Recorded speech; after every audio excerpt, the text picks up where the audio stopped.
इमरान खान साहब ने चंद साल पहले एक बयान दिया था कि हिंदुस्तान के साथ हमारे डायलॉग के रास्ते दरवाजे हर किस्म के बंद हो चुके हुए हैं। हिंदुस्तान से हमारी कोई बातचीत नहीं हो सकती जब तक कश्मीर को हम लोग आजाद नहीं करवाएंगे हिंदुस्तान को लेके। आपने कहा था कि मसला कश्मीर जब तक हल नहीं होगा हम हिंदुस्तान के साथ कोई डायलॉग नहीं करेंगे, कोई बात नहीं करेंगे। अरे डायलॉग तो बड़ी दूर की बात है, आपने पूरा प्राइम मिनिस्टर हिंदुस्तान का पाकिस्तान में इन्वाइट कर लिया। क्या मैं पूछता हूँ, आपने मसला कश्मीर हल कर लिया? क्या हिंदुस्तान ने आपको कश्मीर दे दिया या आपने कश्मीर जीत लिया? मुझे बताएं ना, किस बेस पे आप ये बात कर रहे हैं? इस साल की बात बता रहा हूं कि हिंदुस्तान के जो बिलियनियर्स हैं, जिन्हें अरबोपति कहा जाता है, जिन्हें करोड़ोपति कहा जाता है, उनकी तादाद 29% बढ़ गई है। यानी कि इसका मतलब ये है कि जैसे पहले 100 बिलियनियर थे तो हिंदुस्तान में 129 हो गए हैं। इसी तरह चाइना की रिपोर्ट पढ़ के मैं हैरान हो गया। चाइना में जो बिलियनियर्स हैं वो 25% कम हो गए हैं। अच्छा। ज्यादा होने की बजाय कम हो गए। यानी कि जो 100 बिलियनियर्स से एग्जांपल दे रहा हूं तो वो 75 रह चुके हुए हैं चाइना के बीच में। इतने कंफ्यूज हो चुके हुए हैं कि हम जब सोते हैं ना और सुबह उठते हैं और आंख मलते मलते इस तरह हम लोग उठते हैं और उस टाइम हम कहते हैं कि हिंदुस्तान का जो यार है गद्दार है, हिंदुस्तान का जो यार है गद्दार है। इवन के इमरान खान जैसे कहते थे ओए मोदी, इस तरह की जो इमरान खान साहब बातें करते थे। और अगले दिन जब हम सो के उठते इसी तरह आंखें मलते हुए हम कहते हैं कि हिंदुस्तान के प्राइम मिनिस्टर को पाकिस्तान इनवाइट कर लेते हैं। तो कंफ्यूज तो हम हैं। जैसे हम लोग कहते हैं ना कि हमने दुश्मन के बच्चों को पढ़ाना है, और भाई दुश्मन के बच्चों को ना पढ़ाओ यार, आपको खुदा का वास्ता है दुश्मन के बच्चे को ना पढ़ाओ। आप अपने बच्चे को पहले पढ़ा लो, अपने बच्चे को कुछ बना लो। आपके बच्चे तो कूड़ा उठाते हैं, इधर भीख मांगते हैं। दुनिया में सबसे ज्यादा पैसा अगर पाकिस्तान कहीं से इकट्ठा कर रहा है ना, वो भीख से इकट्ठा कर रहा है। इसके ऊपर पूरी डिटेल से मैं कभी आपसे बात करूंगा। 14 बिलियन डॉलर हमने कहा ना कि हमने रिजर्व रखे हुए हैं। 14 बिलियन डॉलर से ज्यादा पाकिस्तानी भीख से इकट्ठा करते हैं। तस्वीर का दो रुख होते हैं, एक रुख देखा जाए तो ये अगर वो करा रहे हैं, उनकी हुकूमत मर्जी कर रही है तो हम क्या कर सकते हैं? इसको लेके जाए ना, आपके दिल में जो नफरतें हैं हम उसी को खत्म करने आए। सुने जी जी, सुने ना, देखें बात ये है, तबलीग करनी चाहिए ना। हाँ जी, करनी चाहिए। अच्छा, इंडिया में भी जाके करनी चाहिए। हाँ जी, अल्हम्दुलिल्लाह, उनको मुसलमान करना चाहिए। तो हिंदुओं को तबलीग करने की इजाजत नहीं होनी चाहिए इधर। लेकिन क्या, यानी कि अगर देखा जाए, अगर हम ऐसा करने लग पड़े तो फिर दो कौमी नजरिया कहाँ चला जाएगा? देख रहा है कौन मुल्क देख रहा है? सर आपके नजदीक ये चीज गलत है कि दुबई के अंदर मंदिर बना और वहाँ पर अगर देखा जाए ना, जो पुराने मंदिर जैसे जैन मंदिर में खड़े हुए, नहीं नया बनाया उन्होंने, पुराने नहीं। जो अगर पाकिस्तान सर की तरफ जाना चाहूंगा। सर आपकी क्या राय है कि जो मंदिर बने दुबई के अंदर, ये सर कह रहे हैं कि वो गलत है, नहीं होने चाहिए, यहूदियों के भी नहीं बनने चाहिए, चर्च भी नहीं बनने चाहिए, क्या कहेंगे आप? देखें, ये कैमरे की तरफ देखिए, रुकिए जरा, आप जरा लेके जाएं बात जो कि हम करना चाह रहे हैं। अच्छा, आप यकीन करें फायदा होगा। अगर मैं इंडिया में खड़े होकर पाकिस्तान की बात कर सकता हूँ, कौन करता है? करके दिखाएं। मैं करके सकता हूँ, मेरे दोस्त हैं, सुन ले। हमें पता है जो इंडिया में, हम पाकिस्तान बहुत आजाद है, बहुत अच्छा माहौल है माशाल्लाह। मानते हैं महंगाई है, मौलवी साहब सुन तो लो यार, महंगाई है, लेकिन यहाँ पे बहुत जायजा के साथ है। सुनने को क्या, इंडिया का जो है प्रेसिडेंट मुसलमान रहा है, लेकिन अब्दुल कलाम रहा है। आप नफरत नहीं कर रहे, हम कह रहे हैं, आप नफरत नहीं कर रहे, तमाम मज़ाहिब को आप नफरत नहीं कर रहे, आप नफरत नहीं कर रहे यार। वो हमसे जुल्म कर रहे, कश्मीर में कर रहे जुल्म। और भाई जब कश्मीर के मुतालिक बताएं, ये लाइन ऑफ कंट्रोल क्या कैसे हो गई है? सारी बातें बॉर्डर है। नहीं पहले देखा जी, फैसला हो चुका है। लाइन ऑफ कंट्रोल का मतलब क्या होता है कि उधर तुम, इधर हम, लाइन ऑफ कंट्रोल। लेकिन जो पहले सुन ले, कश्मीरी जो हैं वो क्या कहते हैं, तालीम की और शऊर की कमी है, माइंड जो है ना वो रिजिड किया हुआ है। भाई हम तो तबलीग करेंगे, वो ना करें। सही हम तो मस्जिदें बनाएंगे, वो ना अपना मंदिर बनाए। भाई के भी सारे मुसलमान हो जाओ, भाई अल्लाह ताला नहीं देख रहे? अल्लाह ताला ने कोई ज़ल्ज़ला इंडिया में आ गया, सारे काफिर मारे गए हैं, ऊपर से पहाड़ गिर पड़े हैं कि वो मारे गए हैं। तो अल्लाह के बंदे हैं, मतलब ये आप नफरतें खत्म से इस्लाम को टूल्स बना के यूज़ किया है कि हम खाना काबा को, जी हमारा खाना का सऊदी और हमारा खाना काबा है, इस हवाले से वो इन्वेस्ट पाकिस्तान में करें। तो अब जब उनको पता ही है कि हमारे इधर जो प्रोटेक्शन नहीं है, जैसे जितनी ये इंडस्ट्री है फैसलाबाद की सब बंद हो चुकी है, गुजरांवाला की है, सियालकोट की, लाहौर की है। जब पाकिस्तान अपने ही इन्वेस्टमेंट, अपने ही बिजनेसमैन बांग्लादेश में जा रहे हैं और यूएई में जा रहे हैं या इंडिया में जा रहे हैं, तो वो कैसे बाहर वाले इधर इन्वेस्ट करेंगे? अगर आप इस रीजन को क्लोजली स्टडी करें तो इंडिया के बड़े स्टेक्स हैं इस रीजन के अंदर, ख़ास तौर पर मिडिल ईस्ट में।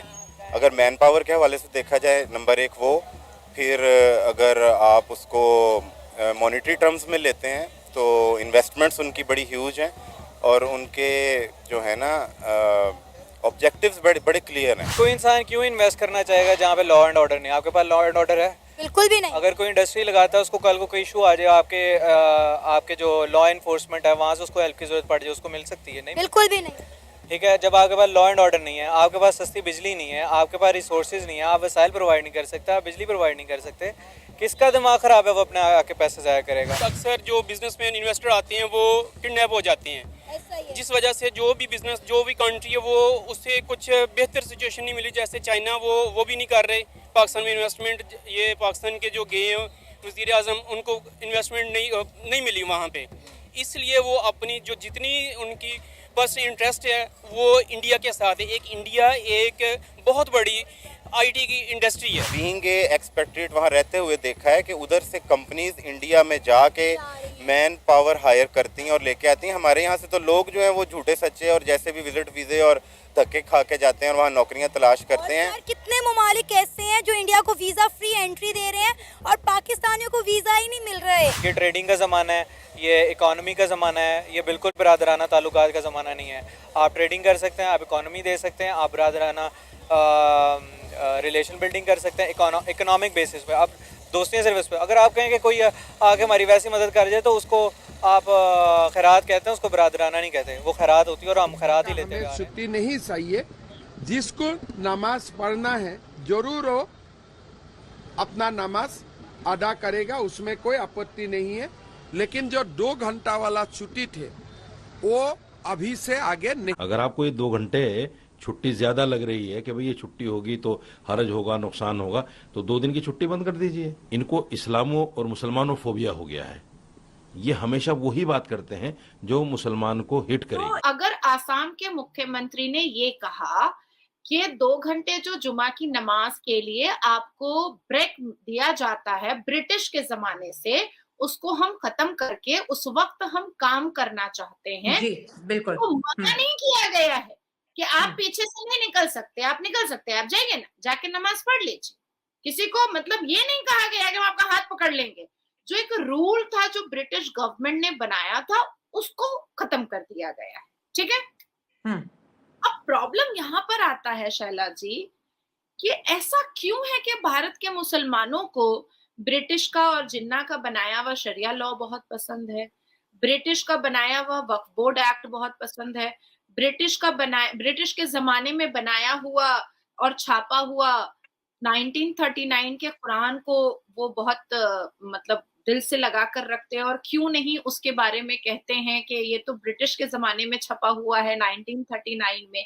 ब्रिटिश का बनाया हुआ आसाम में एक लॉ चल रहा था कि भाई नमाज में 2 घंटे की आपको ब्रेक दी जाएगी। सारी चीजें ब्रिटिश की क्यों पसंद आती हैं? हमारे मुल्ला मौलवी कारी केक काटते हैं भाई, बर्थडे मनाते हैं नारे तकबीर अल्लाह अकबर करके। मैंने ट्वीट किया है ऐसे बहुत सारे ओकेजन्स को जिसमें नारे तकबीर अल्लाह अकबर ला इलाहा इल्लल्लाह मोहम्मदुर रसूलुल्लाह करके केक काटा गया, और मैंने कहा है कि भाई ये हलाल बर्थडे है, ऐसे बर्थडे मनाया जा सकता है और केक काटा जा सकता है। देखिए, आसाम के मुख्यमंत्री ने आज तक जितने भी लॉ पास किए हैं अपने विधानसभा के पटल से, उन्होंने हमेशा हालात को मद्देनजर रखते हुए और रिफॉर्मेशन की तरफ अपने कदम को आगे बढ़ाते हुए उन्होंने कानून को पास करवाया है। अब देखिए, मैरिज, डिवोर्स और रजिस्ट्रेशन एक्ट जो मुसलमान लेकर के चल रहे थे वो 1935 का था, वो भी शरिया, वो भी ब्रिटिश जिन्ना और ब्रिटिश का बनाया। बात ये है कि जो हमारी पाकिस्तान की पॉलिसी और हमारे जो स्टेक होल्डर्स आते हैं, आजकल हमारी इकनॉमी वैसे भी डेप पे चल रही है, इनकी economic day by day growth कर रही है, और जो मुस्लिम कंट्रीज़ भी है तो सिर्फ मुस्लिम के नाम पर तो इन्वेस्टमेंट नहीं करना है, इन लोगों ने ग्रोथ देखनी है। जहाँ पर अच्छी ग्रोथ हो, IT डेवलपमेंट हो, ग्रोथ हो, और यहाँ पर अच्छी इकॉनमी हो, दुनिया के तमाम इन्वेस्टर जो अभी इंडिया की तरफ मूव हो रहे हैं, और जहाँ देखें जहाँ पर हमारी यूथ ये डिमांड कर रही है कि हमें इंडिया की वजह चाहते हैं, हम इंडिया जाना चाहते हैं। और इवन पाकिस्तान नहीं बल्कि पूरी दुनिया के जो स्टूडेंट हैं, यूथ हैं, वो पाकिस्तान इंडिया की तरफ मूव हो रहे हैं, क्योंकि इनको मतलब पता है पाकिस्तानी स्टूडेंट भी इंडिया का वीजा डिमांड कर रहे हैं। डिमांड कर रहे हैं, क्योंकि वो इनको पता है अभी डे बाय डे उनकी ग्रोथ बढ़ती जा रही है और हमारे डे बाय डे ग्रोथ नीचे डाउन होती जा रही है। तो हम दुनिया में तो छोड़ो, हम मुस्लिम कंट्री में भी हमारा ये हाल है। और इवन हमारे साथ जो साउथ एशिया में हम इंक्लूड आ रहे हैं, साउथ एशिया की 8 कंट्रीज 7 कंट्रीज़ में एक भी कंट्री हमें लिफ्ट नहीं करती है। पहले अग्रेशन के बाद हमारी अगर रिलेशन अच्छी होती तो हम इस रिलेशंस के बनस्बत अच्छे ग्रोथ करते हैं। देखें, अगर यूरोप की कंट्रीज़ देखें, वहाँ पर 27 कंट्रीज़ हैं, इनके 19 कंट्रीज़ के आपस में यूरो नाम के एक करेंसी है, वो ओपन बॉर्डर है, वो ट्रेड ओपन है, सारे ट्रेड इन्वेस्टमेंट करते हैं। यहाँ पर हमारे इंडिया और पाकिस्तान की लास्ट बर्निंग जो इशू है, एक चैंपियन ट्रॉफी को उठा के देखें, एक क्रिकेट स्पोर्ट है, उसमें भी अभी तक स्टांस उनकी तरफ से नहीं आया कि डिसाइड नहीं किया। बाकी सारी टीमें इधर आ रही हैं और उन्होंने अभी तक डिसाइड नहीं किया।